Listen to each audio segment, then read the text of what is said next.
Hi everyone, welcome to my channel MG edu space. आज के इस वीडियो में हम करेंगे chapter acid bases and salts, grade 10 CBSE. So let us start. Very first topic of this chapter is acids. Acids क्या होते हैं? जिनका एक सोर टेस्ट होता है, खट्टा टेस्ट आता है। They can change colour of blue litmus to red. अगर हम ब्लू लिटमस पेपर पे ये वाला लिक्विड डालेंगे किसी भी गिवन एसिड का, तो वो ब्लू लिटमस को रेड में कन्वर्ट कर देगा। It ionizes on dissolving in water. अगर हम जैसे HCl लिया, इसको हमने वाटर में डिजॉल्व करा, करते ही आयनाइज हो जाएगा। H प्लस अलग, Cl अलग, ऐसे आयंस बन जाते हैं। Acids present in the plants and animals are organic and weak acids. अब हमें एसिड्स नेचर से भी मिलते हैं और मैन मेड भी होते हैं। तो जो एसिड्स हमें प्लांट्स एनिमल से मिलेंगे वो क्या होंगे? ऑर्गेनिक, और वो वीक होते हैं। जैसे लेमन है, आप यूज़ करते हो, आप खा सकते हो उसको।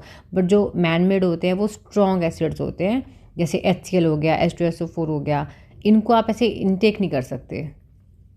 Dilution of concentrated acid is an exothermic process. Dilution का मतलब क्या होता है? Dilution means addition of water.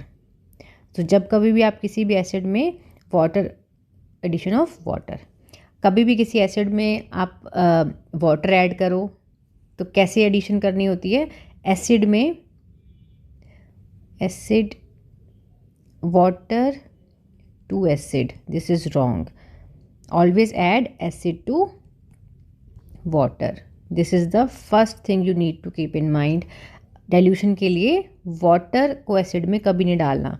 Acid में एक ड्रॉप वाटर जाने पे, मान लो ये टेस्ट ट्यूब है, इसमें सारा HCl फिल्ड है पूरा, या H2SO4 कोई भी ले लो, स्ट्रॉन्ग एसिड, आपने इसमें एक बूंद भी अगर पानी डाला, सारा का सारा जो एसिड है वो एक्टिवेट हो जाता है और बहुत ज़्यादा हीट निकलती है। आपको हार्म हो सकता है, टेस्ट ट्यूब फट सकती है, आपके हैंड पे वो गर्म एसिड गिर सकता है।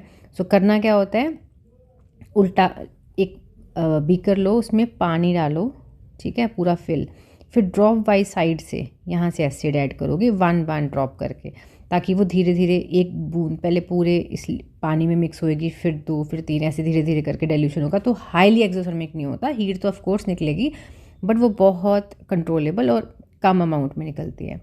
एंड इसलिए उसने लिखा यहाँ पे एक्सोथर्मिक प्रोसेस, हीट रिलीज होती है।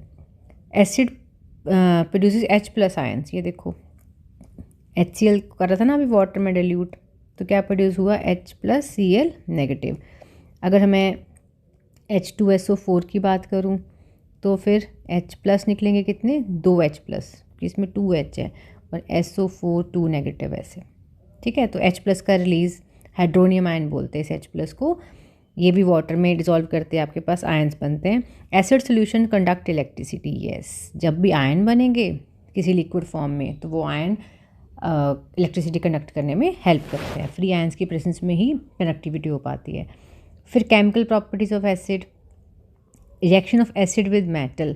कोई भी एसिड लो, उसको मेटल से रिएक्ट कराओ, आपके पास सॉल्ट बनेगा एंड हाइड्रोजन गैस रिलीज होगी। For example, simple example, HCl, इसमें हमने एक मेटल Ca ऐड करी तो कैल्शियम क्लोराइड बना और वाटर गैस रिलीज हुई। Reaction of acid with base neutralise करके सॉल्ट बनाता है, इसको हम न्यूट्रलाइजेशन रिएक्शन भी बोलते हैं। इसका एग्जांपल सिंपल, अगर मैं HCl एसिड लिया, NaOH मैंने बेस लिया, तो क्या होगा? ये H और ये OH वाटर बना देंगे, और ये Na और ये Cl सॉल्ट बना देंगे, सिंपल। नेक्स्ट आपके पास है इसी का एग्जांपल, इसने ये HCl NaCl यहाँ मेंशन कर दिया। Reaction of acid with metal oxide.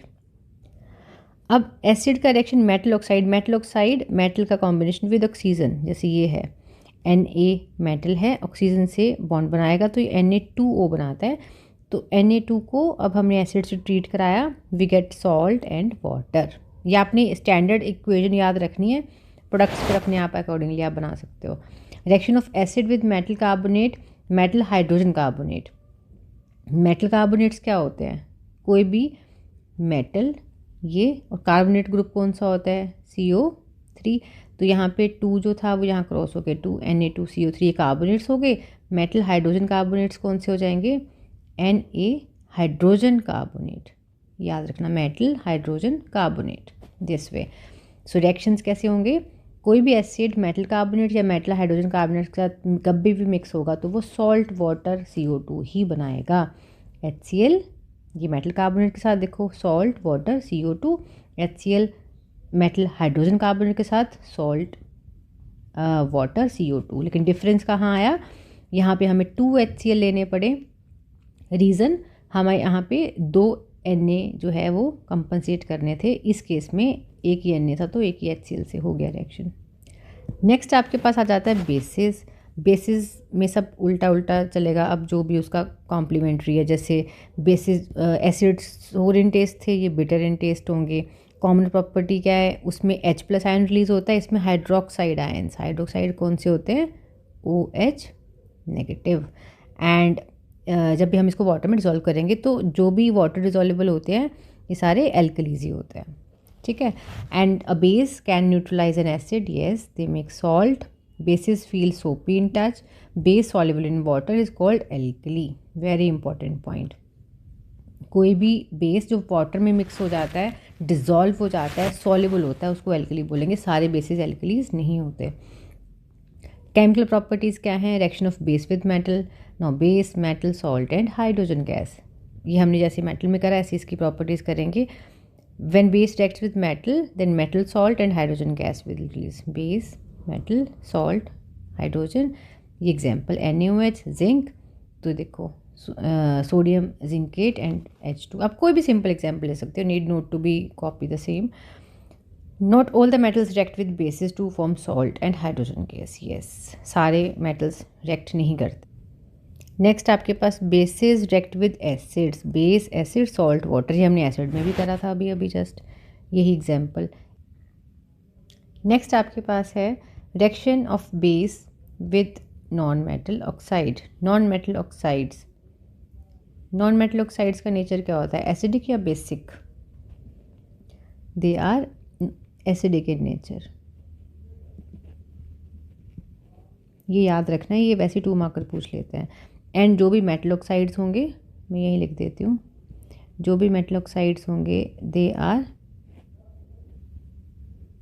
Basic in nature, ठीक है। अब देखो नॉन मेटल ऑक्साइड्स में this reaction is similar to the neutralization reaction, salt water ही बनता है इसमें। And base non metal oxide add करा सॉल्ट एंड वाटर, ये बेस, ये नॉन मेटल ऑक्साइड, ये सॉल्ट और ये water. What happens to an acid और a base in a water solution. कोई भी एसिड कोई भी बेस आप उसको वाटर सोल्यूशन में डालोगे तो क्या होगा, जैसे डिजोल्व होगा वो आयंस में चेंज हो जाएगा। व्हेन एसिड और a base dissolve in the water they get dissociates into ions, HCl H2O में मिक्स होते ही हाइड्रोनियम आयन एंड Cl, ठीक है। As there is an increase in the protons in the aqueous solution, the solution is acidic in nature. अब इसमें H+ ion का content बढ़ जाएगा तो वो एसिडिक इन नेचर हो गया। And similarly when NaOH base is dissolve in water they dissociate as, इसने क्या प्रोड्यूस करना है वहाँ पे, OH नेगेटिव आयंस, ठीक है। Na स्प्लिट हो जाएगा, Na+OH नेगेटिव, वाटर हो जाएगा H+OH नेगेटिव। सो इसने सिर्फ इसको बताया क्योंकि वो इसी की डिसोसिएशन आपको समझा रहा है अभी। एल्कलीज क्या थे, जो वाटर डिजोल्वेबल बेसिस होते हैं। Not all the bases get dissolve in water, so all bases do not dissolve in water and alkali is the base that dissolve in water, they are soapy in touch, bitter and corrosive in nature, don't taste or touch them as they may cause harm. Now acid basis salts में सोर bitter हो गया, सोर bitter taste हो गए। Acid basis के litmus test हमने बता दिया। इंडिकेटर्स क्या हैं, इंडिकेटर्स होते हैं 2 substances which tells us that whether the given substance is acid और base. 3 type of indicators are there, natural indicators, olfactory indicators and synthetic indicators. Natural जो नेचर से मिलेंगे, ऑल्फैक्टरी जो हम स्मेल के बेस पे जहाँ जज करते हैं कि वो एसिड है या बेस है, सिंथेटिक जो मैन मेड होते हैं जो लेबॉर्ट्री में बनते हैं।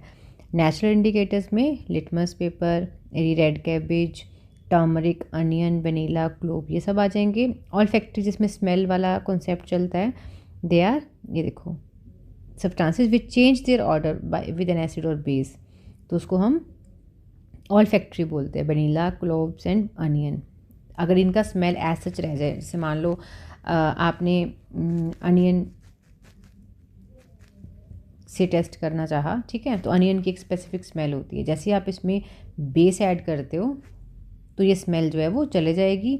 अगर एसिड ऐड करा तो ऐसा रहेगी, तो आपको पता चल जाता है कि गिवन सब्सटेंस जो है वो एसिड है या बेस है। देन सिंथेटिक इंडिकेटर्स कौन से हो गए, जो मैन मेड है, मिथाइल ऑरेंज एंड फिनोल्फ्थलीन। अब मैं आपको इनके कलर चेंज बता देती हूँ। ये देखो एसिड बेस इंडिकेटर्स, ठीक है, इसमें सारा लिस्ट अप हो रखा है। रेड लिटमस जो है एसिड में ऐसा ही रहेगा, बेस में blue. Blue litmus solution acid में रेड हो जाएगा, बेस में नो चेंज। फिनोल्फ्थलीन एसिड में कलरलेस, वो कलरलेस ही होता है, कलरलेस ही रहेगा, बेस में पिंक हो जाएगा। मिथाइल ऑरेंज ऑरेंज कलर का है, एसिड में रेड, बेस में येलो। एंड नेचुरल अकरिंग जो एसिड्स हैं, इनके नाम की लिस्ट यहाँ पे है, इनको याद कर लेना, पेपर में पूछ लेते हैं ये। विनेगर में एसिडिक एसिड, ऑरेंज में citric acid, lemon citric, tamarind tartaric acid, tomato में ऑक्सैलिक, सोर मिल्क में लैक्टिक, सोर मिल्क कहा हो चाहे कर्ड कहा हो दोनों में लैक्टिक, एंड और नेटल स्टिंग में मिथेनोइक एसिड। और ये आपको इंडिकेटर्स के कलर चेंज है, ये फुल टेबल में है, ये देखो। लिटमस पेपर ये नेचुरल का अलग लिस्ट है और ये मैन मेड वालों का अलग। तो ये litmus, turmeric, red cabbage, China rose, ठीक है, hydrangea and laboratory preparation phenolphthalein and methyl orange. अब litmus blue to red acidic में, रेड टू ब्लू बेसिक में, टर्मरिक एसिड में नो चेंज, बेसिक में yellow to reddish brown. Red cabbage remains red in acid, turns green in basic. China rose dark pink in acid, green in basic. Hydrangea remains blue in this acidic medium, turns pink in basic medium. Phenolphthalein colorless ही है और colorless ही रहेगा ये acidic में, and basic में pink हो जाएगा। Methyl orange orange से red हो जाएगा, मीन्स उसका basic colour is orange, orange से ये रेड हो जाएगा, और यहाँ पे ऑरेंज से ये येलो बेसिक में। ऐसे आप एसिड बेसिस का डिफरेंस भी बता सकते हो, जो तीनों के तीनों पॉइंट्स में सोर और बिटर टेस्ट का डिफरेंस, लिटमस पेपर में चेंज का डिफरेंस और एग्जांपल। ये 2 मार्कर पूछ लेते हैं कभी कभी, मैंने टेबल इसलिए बना दिया।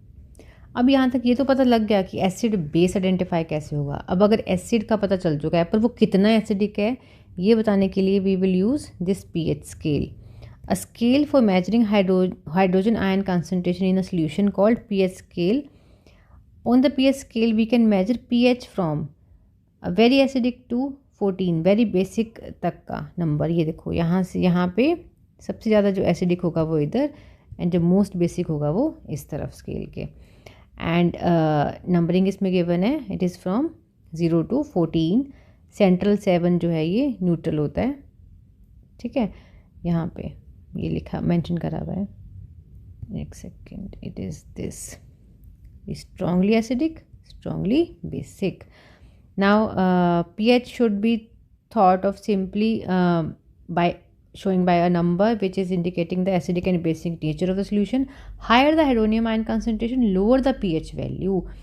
pH value inversely related to hydronium ion concentration, ठीक है, जितना हाइड्रोनियम आयन का कंसंट्रेशन ज़्यादा होगा उतना pH का वैल्यू कम, ठीक है, और जितना pH का वैल्यू कम उतना वो स्केल पे लीस्ट नंबर दिखाएगा, इसलिए मोस्ट एसिडिक जो है वो एक्सट्रीम लेफ्ट पे चला जाएगा यहाँ पे, ठीक है। हाइड्रोनियम आयन कंसंट्रेशन जितना ये वाला जितना ज़्यादा होगा, ये किस केस में ज़्यादा होगा, एसिड के केस में ज़्यादा होगा क्योंकि हाइड्रोनियम आयन उसी में बनेगा। In the pure water concentration of H+OH ion is equal. Neutral के केस में क्या होगा, H और OH बराबर होते हैं, तो प्योर वाटर जो है ना एसिडिक है ना बेसिक, तो उसका मार्क क्या आ जाएगा 7। And solution having high concentration of hydrogen ion have low pH value. अब वही इन्वर्सली रिलेटेड है, अगर pH is inversely to hydronium ion concentration तो क्या होगा, इसका वैल्यू जितना कम होगा उतनी pH हाई होगी, और ये कम कब होगा, जब भी बेस होगा, क्योंकि बेस में हाइड्रोनियम आयन नहीं होता।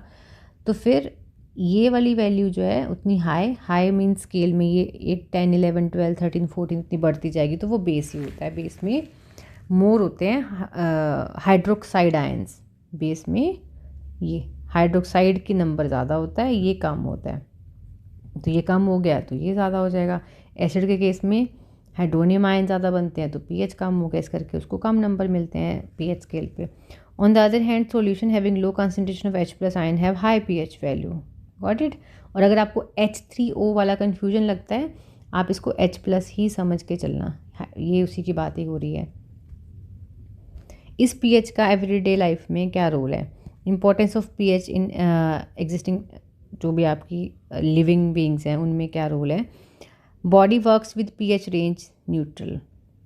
एसिडिक नहीं होना चाहिए आपके बॉडी का जो पीएच रेंज है, वो यही रहना चाहिए, न्यूट्रल से थोड़ा सा आगे पीछे वेरी कर सकता है।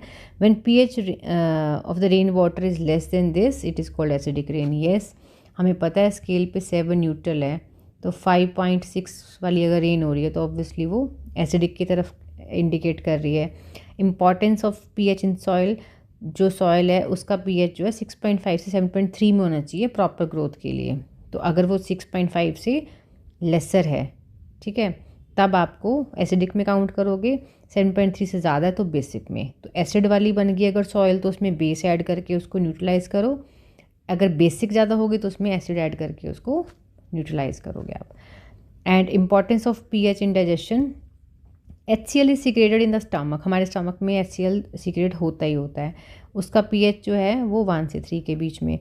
And at this low volume of pH the enzymes named pepsin becomes active. इतने ही पीएच में हमारी बॉडी के अंदर जो पेप्सिन एंजाइम्स होते हैं वो एक्टिव होते हैं। Sometimes due to more secretion of HCl there is a pain और irritation in the stomach called acidity.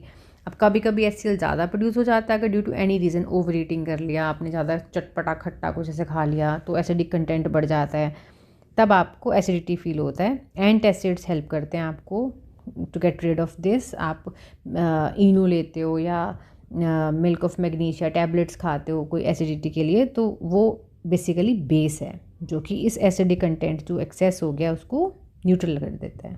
और टूथ डिके में पीएच का मेजर रोल है। Tooth decay starts when pH of the mouth lowers 5.5. Tooth enamel is made up of calcium phosphate and hardest substance of the body, and the bacteria present in the mouth degrade the leftover food particles and produce acid. तो bacteria, जब आप रात को सो गए बिना rinse out करे, आपने कुछ स्वीट खाया या नॉर्मली भी खाया, तो खाना जब आपके मुंह के अंदर रह गया है, आपने रिंस आउट नहीं करा है, तो जो लेफ़्ट ओवर फूड होता है उस पर बैक्टीरिया डेवलप होके वहाँ पे एसिडिक कंटेंट क्रिएट कर देता है। तो अगर वो 5.5 से फॉल कर गया एसिडिक कंटेंट तो फिर आपके जो टूथ डिके है वो कॉज हो जाएगा। And to protect tooth decay toothpaste which are basic in nature are use to neutralise the excess acid. इस करके वैसे भी पेस्ट जो है वो बेसिक नेचर के होते हैं, तो ज़्यादा बेटर वाला बेसिक वाला लेना पड़ेगा to treat that thing. Natural indicator ये मैंने आपको अभी भी बताया, वो टेबल सेम वही है।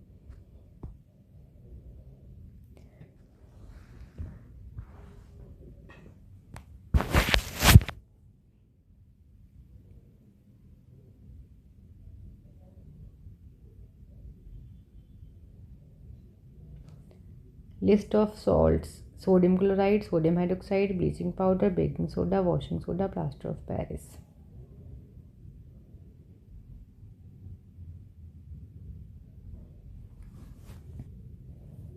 मैं यहाँ इनके फार्मूलाज लिख देती हूँ। Sodium chloride it is NaCl, sodium hydroxide it is NaOH, bleaching powder it is CaOCl2, then baking soda it is NaHCO3, washing soda Na2CO3.10H2O, then plaster of Paris is CaSO4.12H2O। In formulas को अच्छे से याद कर लो, और इनकी preparation आपकी book में already given है, उनको स्टेप वाइज डायरेक्शन वाइज आपने पूरा याद कर लेना है, ये पेपर में आ सकता है।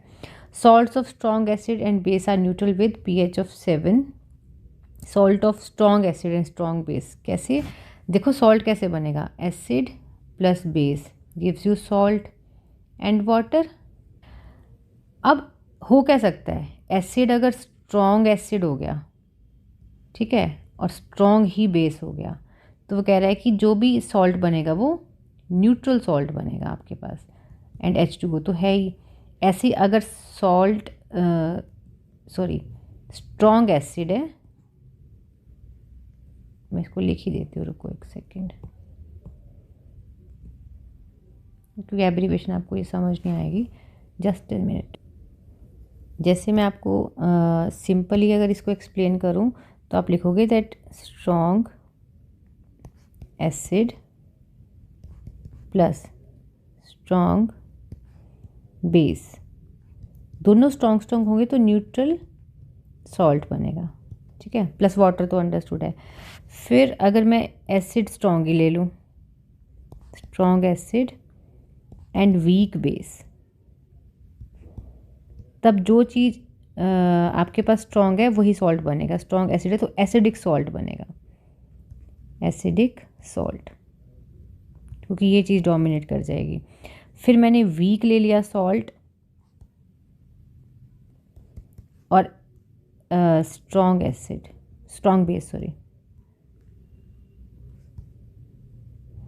अब बेस स्ट्रॉन्ग है तो बेसिक सॉल्ट बनेगा ऐसे, और दोनों वीक हैं तो फिर न्यूट्रल ही रहेगा, तो कैंसिल आउट हो जाता है इफेक्ट।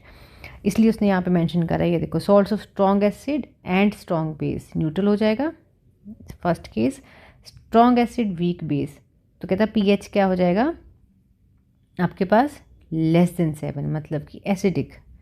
ये स्ट्रॉन्ग बेस है और वीक एसिड है तो pH more than this means कि वो बेसिक सॉल्ट बनेगा।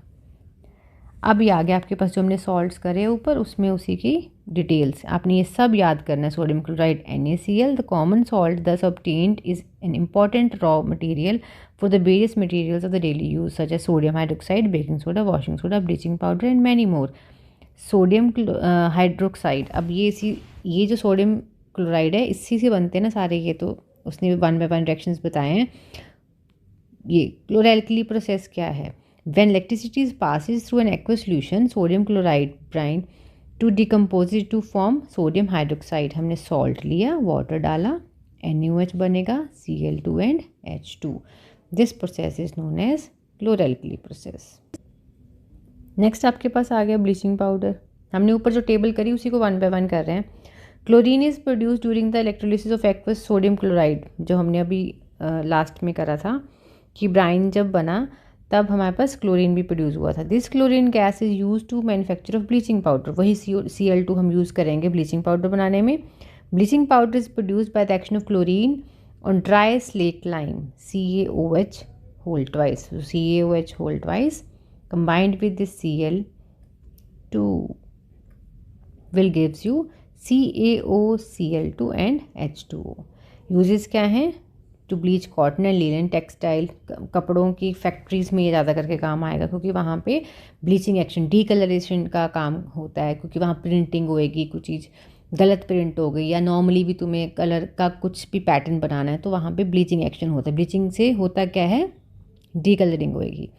And it is an oxidising agent for disinfecting drinking water, जब रेनी वेदर में स्पेशली बड़े बड़े वाटर टैंक्स में क्लोरीन डालते हैं ताकि वहाँ पे जो भी ये एज ए डिसइंफेक्टेड काम करे, मतलब जो भी पोल्यूटेड वाटर, कभी कभी रेन की वजह से भी पानी नहीं उतना ठीक रहता है quality wise, then we will use this as disinfecting. तभी पानी में हल्की हल्की मेडिसिनल सी एक स्मेल आती है।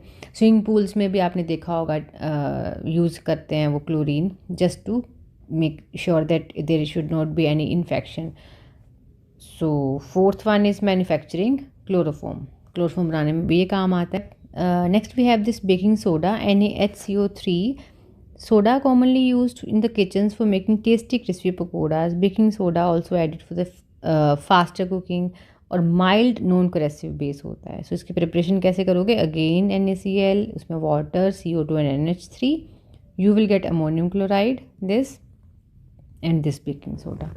एंड जब आप इसको हीट कर देते हो, हीटिंग से क्या हो जाएगा, इसका ये हाइड्रोजन का रिमूवल, Na2CO3 बनेगा which is sodium carbonate, water and CO2। Uses for making baking powder which is the mixture of baking soda and mild edible acid called tartaric acid। अब आपने कभी कभी रेसिपीज़ में सुना होगा बेकिंग सोडा, बेकिंग पाउडर, तो difference क्या है? बेकिंग पाउडर जो है वो बेकिंग सोडा से ही बनता है, ठीक है। कैसे? बेकिंग सोडा में क्या ऐड कर देते हो आप? Tartaric acid. Baking powder is heated और मिक्सड इन वाटर। तो ये देखो, ये आपके पास इसमें एसिडिक H+ ऐड करा, this and sodium salt of acid. Sodium hydrogen carbonate is an ingredient in the antacid as it is alkali and utilizes the excess of acid in stomach. ये base भी है, so as a आपको healing काम करेगा जब भी acidity होती है। It is also use in soda acid and fire extinguisher. इन सारे टॉपिक से रिलेटेड जो भी एक्सेप्शंस हैं, जो भी रीजनिंग्स हैं, वो हम अभी नेक्स्ट PYQ वाले वीडियो में करेंगे, इसलिए मैं यहाँ पे ज़्यादा डिटेल में नहीं जा रही हूँ। इसमें सिर्फ आप कॉन्सेप्ट कर लो और आप इसको अंडरस्टैंड कर लो। फिर जब हम क्वेश्चन फॉर्मेट में करेंगे तो जो भी इसका डिटेल एक्सप्लेनेशन है वो वहाँ पे अच्छे से हो जाएगा, तो आप वो वाला वीडियो भी अच्छे से देख लेना। नेक्स्ट आपके पास वॉशिंग सोडा Na2CO3 10H2O के साथ, ठीक है। So recrystallization of sodium carbonate gives washing soda. ये बेसिक सॉल्ट होता है एंड यूजेस क्या हैं इसके? Used in glass, soap and paper industry, manufacturing of borax and used as a cleaning agent in domestic purposes, remove permanent hardness of water। तभी detergent use करते हैं हम ताकि वाटर को सॉफ्टन करके वो क्लीनिंग एक्शन करे। And this last topic, water of crystallisation. Water of crystallisation is a fix number of water molecules जो प्रेजेंट होंगे किसी भी फार्मूला में, जैसे CuSO4 ये .5H2O, ये वाटर ऑफ क्रिस्टलाइजेशन होता है, ठीक है। सो ये हमने मान लो कॉपर के क्रिस्टल्स लिए, हीट करा, तो ये POP बनता था ना, उसमें वो हाफ ऑफ H2 एंड ये 1.5 of water is out and it is white powder, should be stored in moisture proof container, क्योंकि ये एक बारी अगर ये POP की बात कर रहे हैं, अगर ये एक बारी मॉइस्चर कैच कर लेता है तो ये हार्डन अप हो जाता है, अगेन आप उसको फिर रीयूज़ नहीं कर सकते सॉफ्टन करके।